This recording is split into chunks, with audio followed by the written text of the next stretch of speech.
बहुत समय पहले की बात है। उस समय धरती पर पाप बढ़ गए थे। मनुष्य भक्ति, धर्म और सत्य के मार्ग से भटक चुके थे। संसार में अधर्म का बोलबाला था और देवता भी परेशान थे। उसी समय भगवान विष्णु ने सोचा कि अब ऐसा कुछ होना चाहिए जिससे धरती पर भक्ति का प्रवाह फिर से जागे। भगवान ने अपने मन में विचार किया कि एक ऐसी शक्ति को जन्म देना चाहिए जो पृथ्वी पर पवित्रता और धर्म का प्रतीक बने।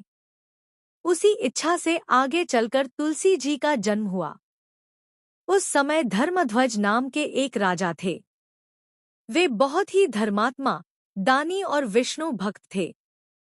उनकी रानी मालवती भी अत्यंत सुशील और धार्मिक प्रवृत्ति की थी। दोनों पति पत्नी भगवान विष्णु की आराधना में लीन रहते थे। लेकिन एक बात से वे बहुत दुखी रहते, उनके कोई संतान नहीं थी। उन्होंने अनेक यज्ञ, व्रत और तपस्या की, परंतु उन्हें कोई पुत्र या पुत्री नहीं मिली।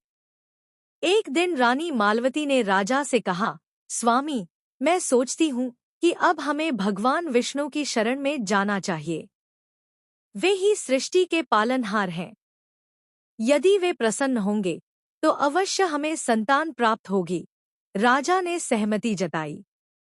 दोनों पति पत्नी ने नदी किनारे जाकर भगवान विष्णु का घोर तप किया।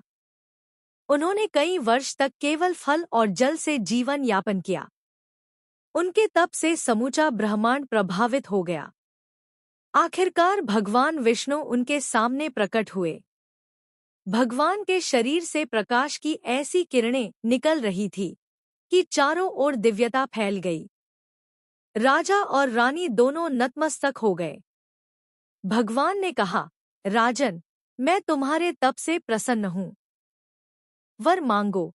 राजा ने हाथ जोड़कर कहा, प्रभु, हमें ऐसी संतान दे जो आपकी परम भक्त हो, जो धर्म की स्थापना करे और जिसका नाम युगों-युगों तक पूजनीय रहे। भगवान मुस्कराए और बोले, तुम्हें एक दिव्य कन्या प्राप्त होगी।